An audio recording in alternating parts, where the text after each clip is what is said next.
አብርሃም አሁን ለስሙ አባት ነኝ ይላል። አሁን ልጁን እንደፈለገ ፀሐይ ላይ እያንጠለጠለው ለመፈመስ ቪዲዮውን እየሰራ በየቀኑ ይለቃል። ይሄ ግን አባት ነው? ሩትዬ በዛ ሰዓት በስንት መከራ ውስጥ በነበረችበት ሰዓት ከጎኑ ያልነበረ፣ እርጉዝ ሆና ስትገለበጥ ዝም ብሎ ሳይ ሲመለከት የነበረ የዶራል ጥማት ይዞት የነበረ ወንድ ነው።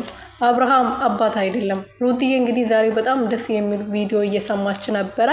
አውዬ የምትባል ልጅ ቪዲዮ ደስ የሚል ለአብርሃም የሚገለጽ የአብርሃም ማንነት የሚገልጽ ቪዲዮ ነበረና ቁጭ ብላ ሰምታ አፌ ቁርጥ ይበልልሽ የኔ አንደበቴ አለቻት ማለት ነውና በጣም በቃ እኔ በጣም ተሰምቷት ነው ይሄን ነገር የፖስተቶች ወይም ደግሞ ሪፖስት ያደረገችው ማለት ነው። ይሄን ንግግር ቁጭ ብላ ነው የሰማችው። አንድ አባት ስላስረገዘ ወይም ደግሞ ከሱ ስላረገዘች ብቻ አባት ነኝ ሊል አይችልም። አባት መክፈል ያለበት ዋጋ በሙሉ እናት በእናትነቷ መክፈል ያለበት ዋጋ አለ።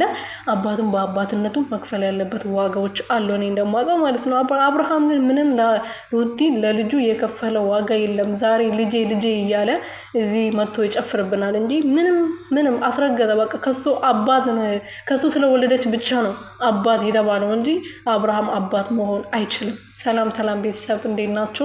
ደህና ናችሁ ወይ? እኔ ያለው ፈጣሪ የተመሰገነ ይሁን። በያላችሁበት ሰላማችሁ ብዝት ትርፍርፍ ይበልልኝ። የኔ ውድና ወርቅ እንቁ የሆናችሁ ቤተሰቦች፣ ለዚህ ቤት አዲስ የሆናችሁ ሰብስክራይብ፣ ሼር፣ ላይክ እያደረጋችሁ ቤተሰብ እንድትሆኑ በትህትና እየጠየቅኩኝ፣ ሩትዬ እንግዲህ ዛሬ የሚገርም ንግግር ተናግራለች። በሪፖስት ላይ አውዬ ቤት የተለቀቀ ቪዲዮ ነው እና አፌ ቁርጥ ይበልልሽ የኔ አንደበት ነው ያለቻት ማለት ነው። ምክንያቱም እኔ መናገር የፈለግኩትን ነው የተናገርሽልኝ የኔ እናት ተባረኪ ብላታለች።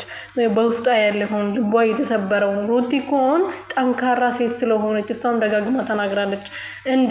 እኔ ስለሆንኩ ነው እንጂ አንዳንድ ሴቶች ቢሆኑ ተሰባብሮ ቤት ውስጥ እንዲቀመጡ ነበረ እነሱ እያረጉ ያሉት። እኔ ግን መቼም ተሰባብሬ ቤት ውስጥ አልቀመጥም በማለት መልሳለች።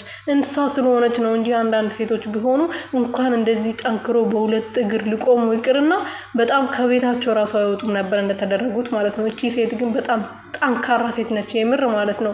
እኔ እንጃ አላቅም እንዴት እንደምገልጻት። ፈጣሪ ይጠብቅሽ፣ ልጅሽን የሚያሳድግ